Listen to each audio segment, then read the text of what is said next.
All right, what's up, guys? Welcome back to Late Night Shots Podcast, episode 106. Today we have Northwestern All-American Lucas Davison. So, what's up, man? How you doing? I'm great. Thanks for having me, guys. Yeah, for sure. Appreciate you coming on. So, before we get started, Derek has a quick word from our sponsors. As y'all know, we have three sponsors. You can find all three of them linked down in the description below. You can use code HWTN20 at checkout at Body Art Nutrition.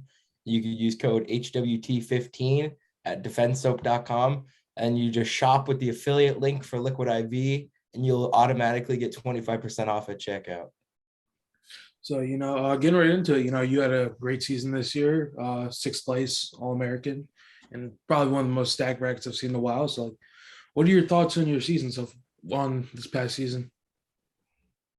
Yeah, it was good. Obviously been at heavyweight for a pretty short period of time, and this is my first NCAA season, so it's pretty cool to kind of start off with a bang. I think obviously my goals are higher than sixth place, but it gives me a lot of confidence moving forward, knowing that I can compete with the best of the best. And I think overall it just boosted my confidence a ton. And obviously I know that I can earn a national title next year, so I'm just pumped, and obviously puts a fire under my butt. Looking forward to next season and the freestyle season. So ready to make some teams this summer and go get a national championship next year. Yeah, you've done some, big things at the freestyle scene already. That match against Cassiopeia, I want to say, at the U23 trials where you teched him. And, Yeah. Are you registered for the Open? I am. You are. So you're going to be going for that. I think, you're going to have what's like Don Bradley and Fernandez pretty much, I want to say. Yeah, I think so. I haven't looked at it too much. Yeah. I just show up and wrestle. Got to beat the guy in front of me, kind of guy. So yeah, I haven't spent too much time looking at it yet. Yeah. So, we'll talk about this. I think this is a big topic. You were the only man to take down Gable Steveson this season. Okay. What are kind of your thoughts in general? Being able to, you wrestled some of the best heavyweights college wrestling scene pretty much. Yeah, obviously it was pretty cool opportunity having Gable Steveson this year and wrestling, and we'll see if he comes back next year. But he's proven he's an Olympic champ, obviously. So just having that opportunity to compete against him and I test yourself against the best of the best is really cool this year. And I think obviously my first match I wrestled him in the duel and I got majored by him and pretty handily beaten. So I think that stunk a lot, and it hurt me going out in a match like that and just getting beat so bad. But against a guy like that, I think it really shows you like what you can work on. And it helped me grow a lot this season, taking that loss early in the Big Ten dual season. And I think overall that was good for me, just taking that loss early and being able to adjust and move forward through the season. And yeah, I think I closed the gap a little bit with him at NCAA's, and a lot of people have been talking about like, yeah, you took down Gable Steveson, which I think you're supposed to get takedowns in a wrestling match, like that's expected. And so I mean yeah, maybe it's a little bit cool, but honestly, I think any true competitor just they want to win, and anything short of a win is definitely upsetting, even against the best guy out there. So that's kind of how I'm feeling coming off that one. I know he's a heck of a competitor, and it's really cool to compete against him, and hopefully I get another crack at him soon. Yeah, so a big thing you talked about already is this your first real season of a heavyweight, so you can't be more than like 230, 240-ish right now. Yep. Yeah, 240 probably on the dot. Yeah. So what do you think are, the changes you need to make, going into next season if you want to cap off that national title run? Yeah, I think just believing in my offense. I think I'm going to continue lifting weights and packing on a little bit more weight. I was actually at the start of the season, I probably weighed closer to 230, and at nationals I was weighing in probably right at 240. So I think I really like that weight range. I move well. My cardio feels good, and so I think I don't feel a bunch of pressure to just keep putting weight on. I think I know that I can move well, and my strength is good compared to even some of the biggest guys. So I think I'm set there, and I just think the difference is belief this time around, and knowing that I can go out and compete with and beat even the best guys. And so yeah, I think next year I'm just gonna have even more faith in my attacks, and I'm just gonna try to create as much wrestling and as much scoring as I can, and make it exciting. I think that's gonna help me win. Yeah, Derek. Yeah, I mean, before we even started, before you hopped in the Zoom, obviously me and him were just talking a little bit, and we were saying you have to be one of the most athletically built heavyweights we've seen in quite a while. Your physique is insane. Thank you. Being 200, 230, 240 pounds and having a physique like that. Like a lot of people, like obviously this season talked about how Cassiope did the big transition from him, kind of being a little bit bigger of a heavyweight to him kind of getting a little bit more ripped up. And I mean, you got to look at yourself and be like, hey, like I'm probably one of the most physiqued out heavyweights. You looked incredible compared to guys like Gable and like Colton Schultz and all those guys. Like you just looked ripped up. So I mean, like what's your training like on a daily basis to kind of keep that build and obviously keep your cardio up as well? Yeah. I don't think too much has changed. So I obviously wrestled my first 3 years at 197, and um, I think there's a pretty big stylistic difference between 197s and heavyweight. And I think like we're seeing with the new wave heavyweights, like just more athletic, able to move better. And I think that's kind of similar to what my experience was like at 197. So I've tried to keep everything the same, tried to not change my attacks too much. I still I definitely go to my knee pull a lot. I have an outside step, which is kind of a heavyweight adaptation. It's a little bit easier against some of those guys, but overall, nothing's changed too much. I think I was running a lot more because I was cutting weight for 97. So I still run a very little bit, but I've cut most of that out, and I'm just focusing on lifting weights, staying strong, which is really nice during season. I don't have to taper how much weight I'm lifting. I can kind of just keep putting numbers up and feel good about how I'm going into lifts, and I'm never missing meals. Obviously, I'm trying to force down calories, so just it's pretty nice in the heavyweight lifestyle. I'm just chugging calories and train hard, so it's pretty easy to feel healthy and feel strong after all that. So yeah. So I mean, we have to ask a little bit. What's it like? Obviously being on, probably one of the better Northwestern teams we saw this year, had a pretty good performance at nationals. I want to say you guys had 3 All-Americans. I think it was you, Deacon, and then I want to say D'Agostino at 125.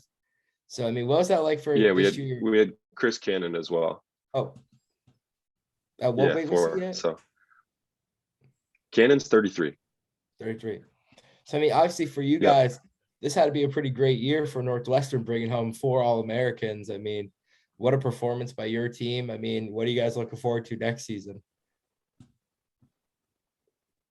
Yeah, I think obviously we retain a lot of that talent. We're gonna lose Ryan, which obviously hurts, but he's showed us the way. He's been a leader for us for my 4 years here, and it's just kind of carrying that torch on and following by his example. So yeah, it's exciting. And I mean, Yaya Thomas didn't All-American this year, but he's still a returning All-American from the year prior. And so I guess we still bring back 4 All-Americans and a bunch of guys who know that they can do it. And it's really cool, like being on the same team as Ryan and Mike, Cannon, Yaya, and a whole plethora of other guys. But everybody wants it, and we know that we're a trophy team.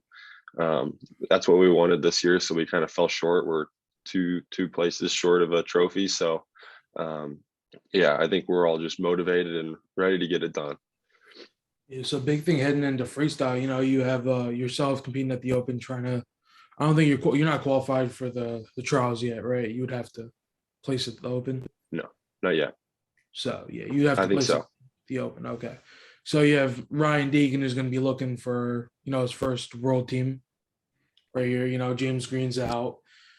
He's pretty much the next guy up. So like, what's kind of the mentality going into the freestyle scene?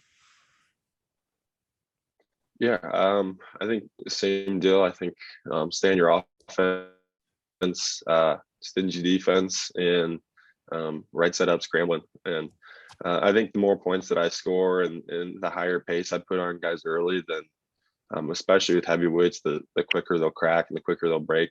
And I think that's happened for me a number of times. I competed last summer in some freestyle events, and I experienced that just the earlier I bring the pace up and I create action, then the quicker those guys start fading. And I'm super confident in my cardio against anybody, especially heavyweights. I feel like the more I attack early and the more I do early, then um, the more rewards that reaps later in the match when those guys start gassing a little bit and points start coming a little bit easier, and it's easier to make that guy want to quit.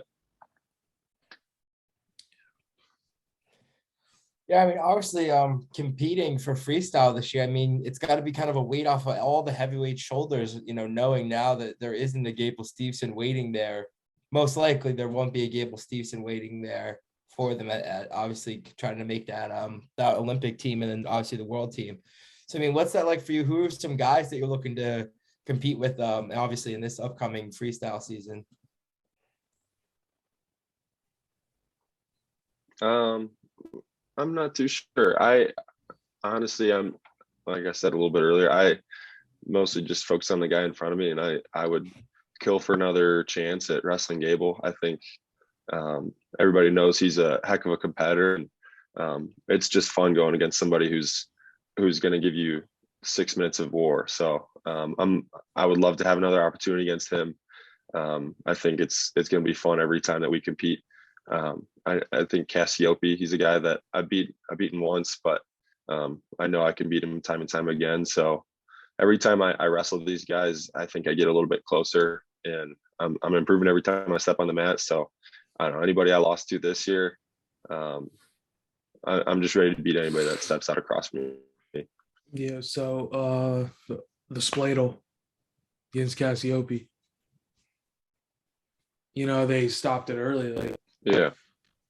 what kind of went into that? Because I see you always in matches, you tend to hit like just go big early in general.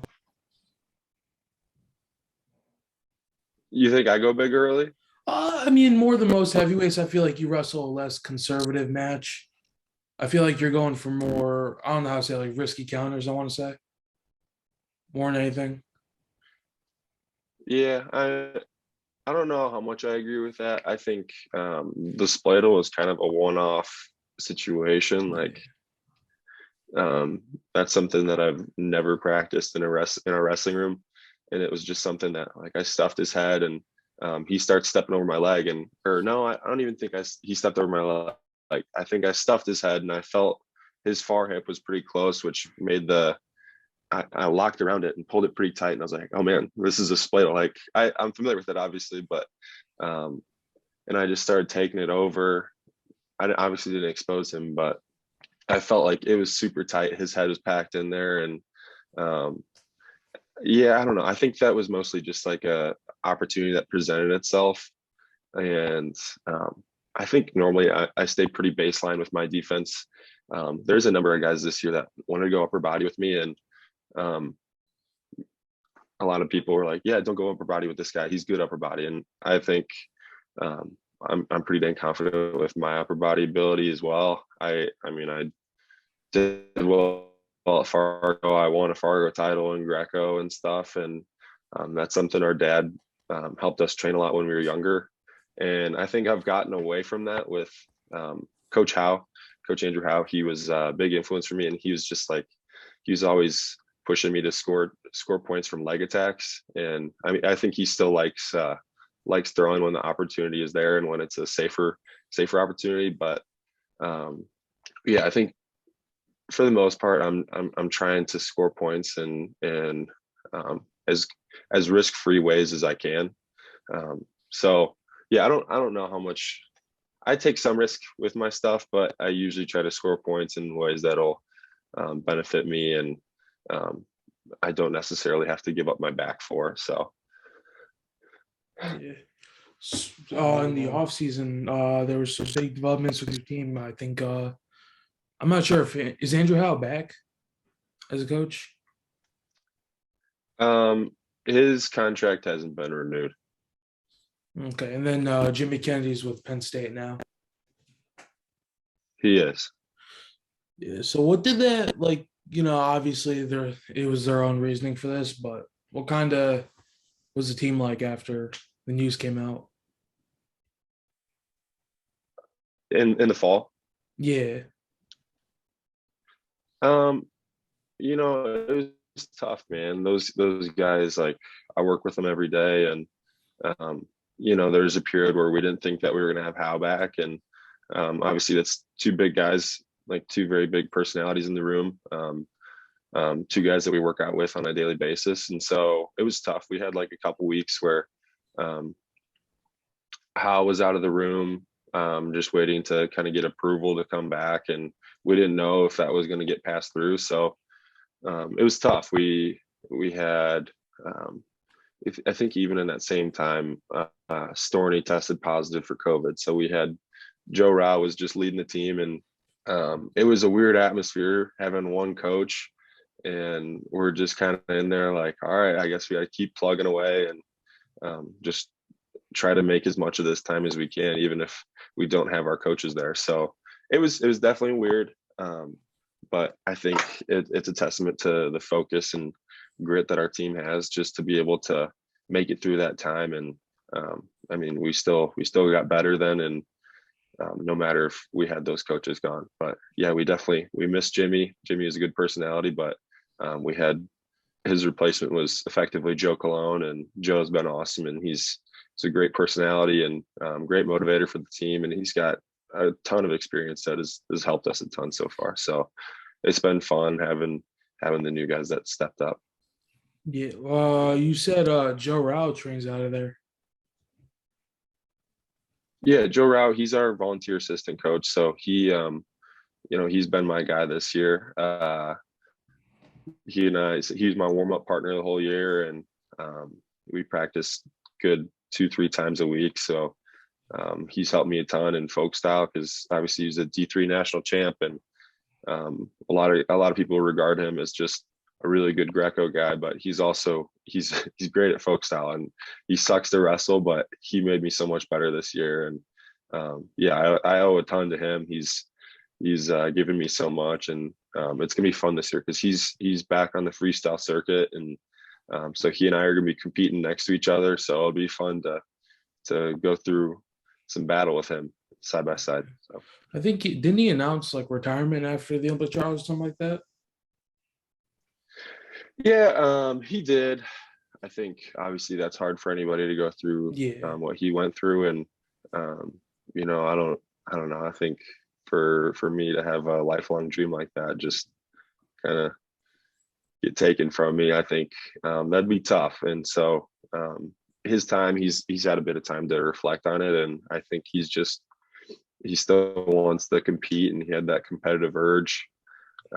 So yeah, I'm glad that he's back and he's satiating that urge, and I know that just with training, he's only going to get better. Like obviously he wasn't competing for a really long time, and now that he's back, I think he's going to shock a lot of people. Joe's his Greco skills paired up with his folk style like base that he had, I think are pretty nuts, and he brings a lot of skills to the table that most people aren't used to wrestling against in folk style or freestyle rather. So you never want to be in a head pinch, front headlock against him. You never want to be in an underhook, and God forbid you go down against that guy. You're gonna have to defend your butt off to get out of his gut wrench. He's got a mean gut wrench, so I'm excited to watch him compete. So this might be in a little bit before that, but you guys are pretty much part of it. Yeah, when he was after the whole thing at the Olympic trials, you know how he filed like the whole like the review thing on the match with him and Stefanowicz. Yeah, so I Yep. remember that was going on for like a while and then it just kind of disappeared. Did they just like overrule it or?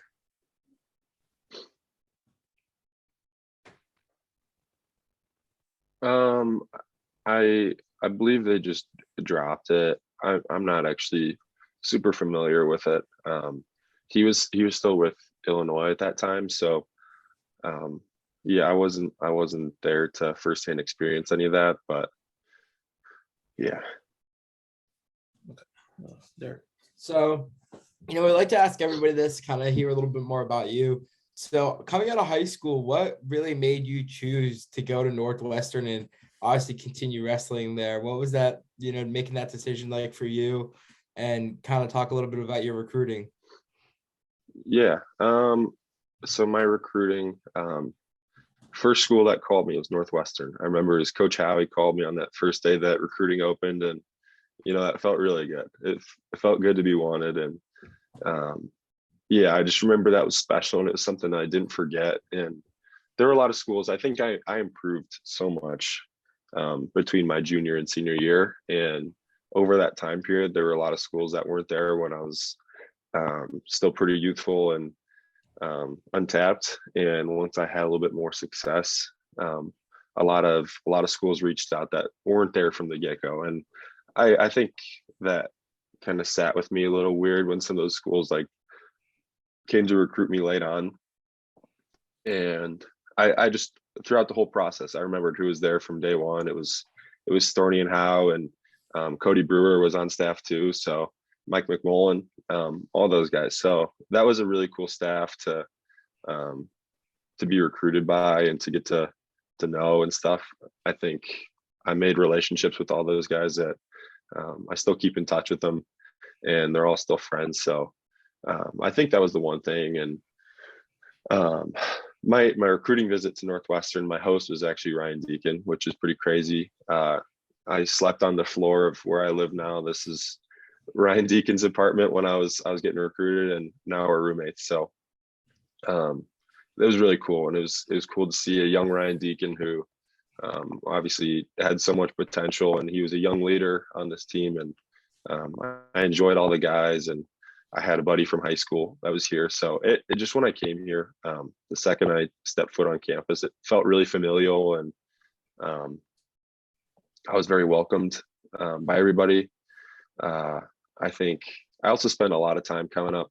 I would drive up a couple nights a week for the regional training center practices, and I think that was good just to have some experience on the mat with the coaches. And I had already learned so much from everybody on staff that I felt comfortable in the environment, and I was uh, I was just ready to make it my home. So this was this felt right from day one. Yeah. I mean, obviously we've talked to Ryan Deacon before.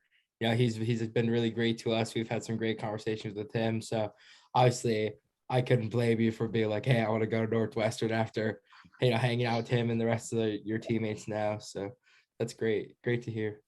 Yeah, he's a great human. Obviously, I think you can kind of tell from the way he handles himself out on the mat. He's super humble. I mean, yeah, I love watching the way that he goes out on the mat and he wins. He's very workmanlike, and he's not as much of a showman as some other guys, but when he goes out there, he puts in the work, and um, there's no argument that he's the best guy out there. I think everybody knows it, and his confidence and the way he conducts himself, just he's an awesome person on the mat and off the mat. And it's been really cool to have him as a roommate and follow in his footsteps a little bit and learn from him. So yeah, it's been really cool. Yeah. So going back a little bit, say 2020, you have Deacon, you have Rivera, both are favorites to win the national title that year, right? It gets canceled, right? And then, Mhm. you have a lot of guys whose career ends. You have Colin Moore, Pat Lugo, all those guys, careers are straight up over. Rivera transfers to Rutgers. Then the next year, things don't go as planned for Deacon. Takes third, not bad, but still not what you're looking for. What was it like to see him, finally win after, 3 years, pretty much?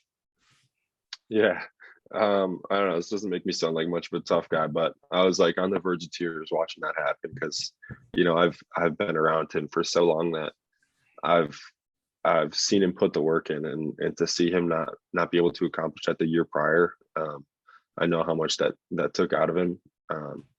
I felt like he was the only person that deserved it that year and the year prior. Just um, I think he's probably one of the best one-time champs to ever come through the NCAA. And um, if you had a behind-the-scenes camera following him around, I think you would understand that too, and just see like how he lives his life and how focused he's been with everything, and he still's been kicking butt in the classroom too. So I think, yeah, it was special. It was really cool to be there with his family. We're pretty close to his family, and yeah, it was a really cool moment. Everybody in the Northwestern stands was just loving every second of it. Yeah, it was cool to see. I think being a guy like that, taking your fair share of ass whoopings early on to guys like Zane Rutherford, Jason Knoll, some of the best collegiate wrestlers to ever come through this, to going on to literally dominating the national finals. I want to say like 9-2 against Quincy Monday, who's a hell of a wrestler himself, right? I post on my Instagram, the obvious comments, just bitching about the danger rule and stuff like that. But yeah, so Derek can get. I mean, obviously for us, we talked to Ryan, I want to say nearly 2 years ago. And I mean, he had the same dreams and aspirations. It was, I'm going to win a national title. I'm going to be a national champ. We, asked him, towards the end of the podcast, what it was, what was his goals. So for us, it was really one of those full circle moments, because to be quite fair, he was one of the only guys at that moment that we had on whose dream did come true, who was able to achieve, becoming, a national champ. So it was really awesome for us to, because, one of the big things you say is everybody who comes on this show, they believe in us to give us their time and to come on and let us talk to them and let us kind of share their story with everybody. And then, we believe in you guys, obviously, just as much as you believe in us. So it was really awesome. It was a cool moment for both of us too. I remember us like texting each other about it, like, hey, that's our first national champ ever that we had on, from 2 years back when we were both 17 years old, sitting in our parents' houses, trying to like make YouTube videos, both of us recording on like a crummy MacBook from 5 years ago. It was a great moment for all of us too. We were pretty excited when he won nationals. That's awesome. Now it's your turn. Heck yeah, you said man. it. You want to win nationals next year. We'll be doing the same thing for you. Yeah, I'm the next man up. Got you guys. Yeah, next man up mentality. But I guess I'll just ask you, when you were in high school, did you ever see yourself being a college heavyweight? And I mean, not just a college heavyweight, but at this point, did you ever see yourself being a college heavyweight All-American? But when you were in high school, did you ever think, no, I would never get to that point of being a heavyweight? I don't know. I think I heard a lot of coaches tell me throughout the recruiting process, like, yeah, man, you got a big frame and you could really pack it on if you wanted to. And I was like, I don't know how I feel about that. I feel like 197 is the right weight for me, but as I progressed through college, like my first year as a redshirt, I made weight pretty easily. That was I don't know, the heaviest I probably got my freshman year was 210, maybe 220, but then I slimmed down a little bit for season. And so cutting weight, making 197 for my first 2 years was cake. It was easy. But my third year last year, especially with the COVID stuff, and I actually had my knee scoped prior to season beginning. It was like I actually heard it the day of our wrestle offs. I was cutting weight, getting down to weight, and I was actually on weight, and I was hitting my knee pull, and I just pivoted on my knee, and I felt a little pop, and it locked out. So I was like, okay, my knee's not good. And then a couple days later, I have surgery and stuff, and just with rehab, I was off the mat for a couple weeks, and I didn't make weight until like our second dual meet, which was Nebraska and Maryland at Nebraska. And so I made weight for 2 weeks, and then my knee ended up getting infected from the sutures never healed. So I over the course of last season, I made weight on 4 weekends, and it was at Nebraska, We had a home duel the following week, and then I was off the mat for like a month and a half until Big Tens, and I wrestled Big Tens and nationals. So normally, like this year, I mean, we made weight a lot of times, like all the way through the fall, through March and stuff. So if you're cutting weight, you have time to kind of get in that rhythm and know what you got to do, and your body kind of responds well to that.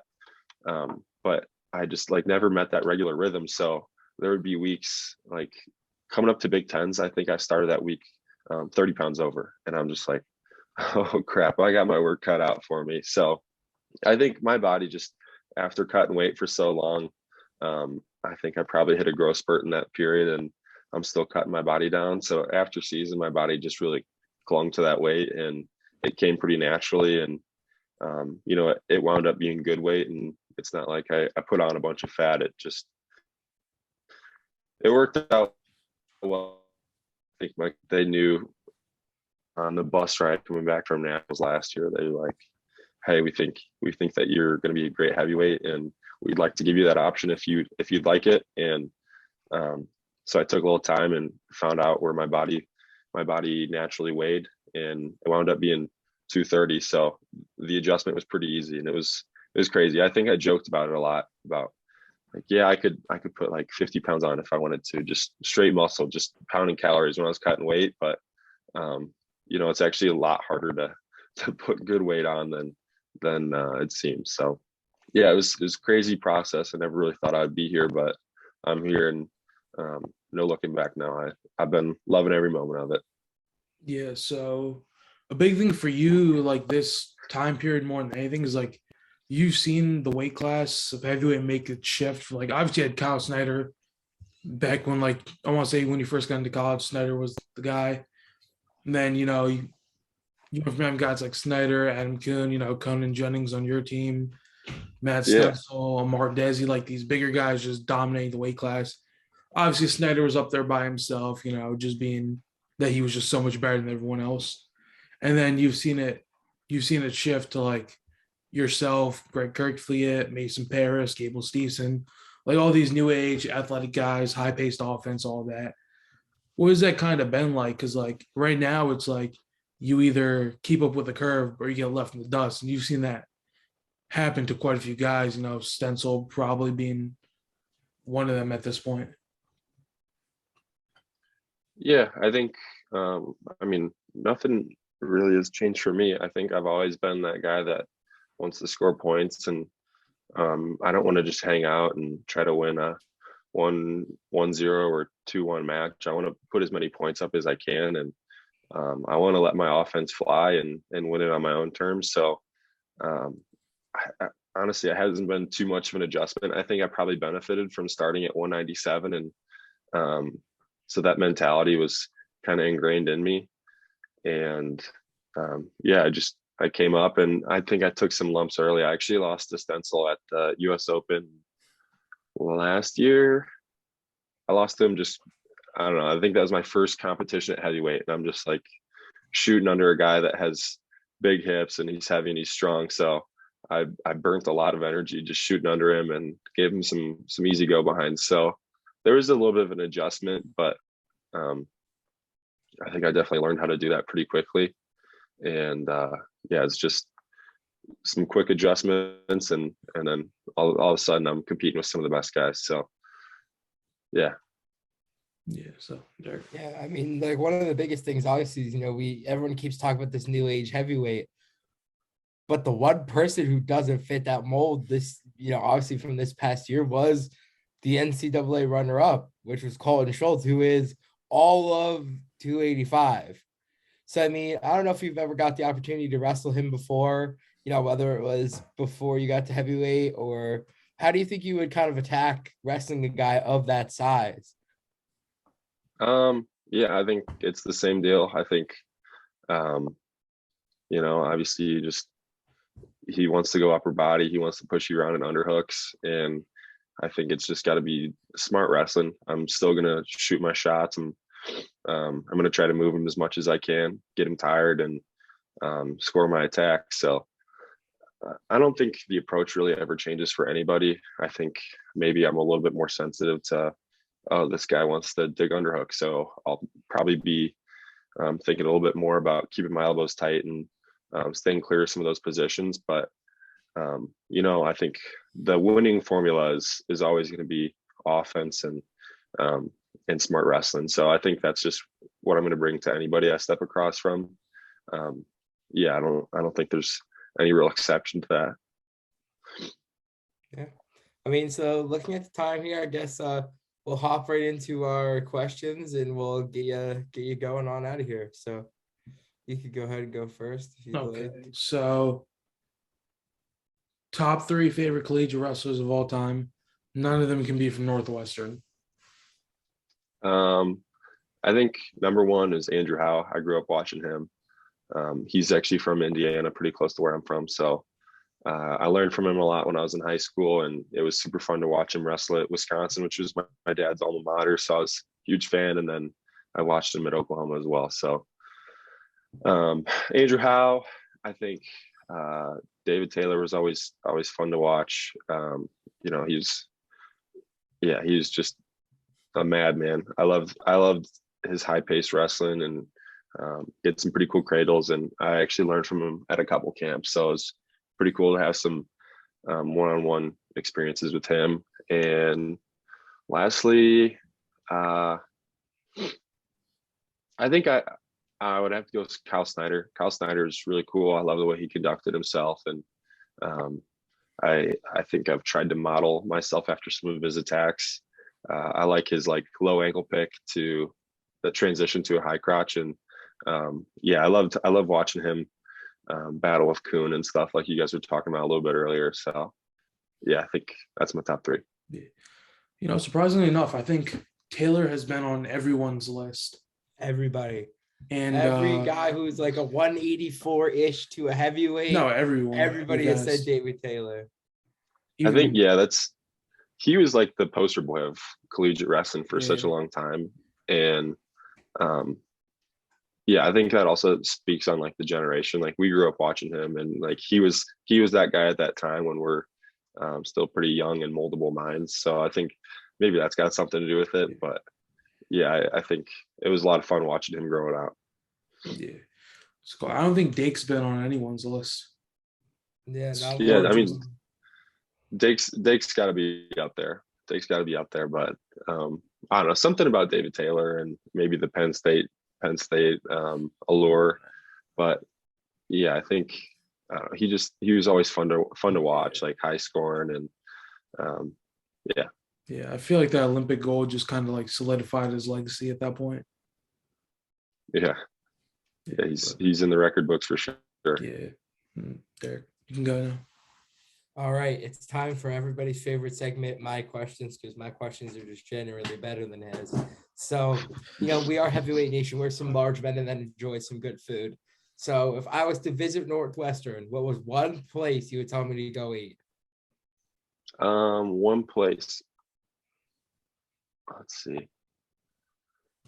There's a place called Smiley's Barbecue, and it's pretty killer. I think that was one of the first places that I had good barbecue at, and I think I'd definitely take you there.